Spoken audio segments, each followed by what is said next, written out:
जइबे जलवा चढ़ेबे बेलपत्ता भांगिया धतूर पिया हो सवानामा में। बाबा धाम जइबे जलवा चढ़ेबे बेलपत्ता भांगिया धतूर पिया हो सवानामा में। देवे घर जइबे जरूर पिया हो सवानामा में। देवे घर जइबे जरूर पिया हो सवानामा में। बाबा धाम जइबे जलवा चढ़ेबे बेलपत्ता भांगिया धतूर पिया हो सवानामा में। बाबा धाम जइबे जलवा चढ़ेबे बेलपत्ता भांगिया धतूर पिया हो सवानामा में। देवे घर जइबे जरूर पिया हो सवानामा में। देवे घर जइबे जरूर पिया हो सवानामा में। देवे घर जइबे जरूर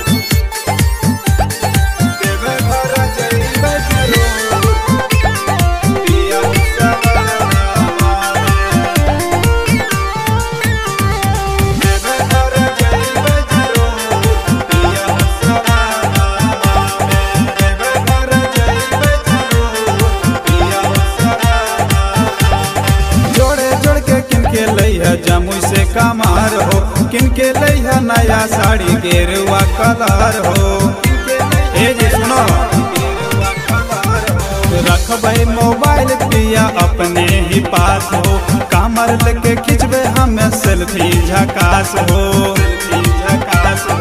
असो नहीं मानबे जइबे हम करबे चाहे होते कितना दूर पिया हो सवानामा में। देवे घर जइबे जरूर पिया हो सवानामा में। देवे घर जइबे जरूर पिया हो सवानामा में।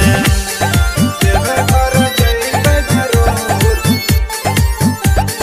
देवे घर जइबे जरूर पिया हो सवानामा में।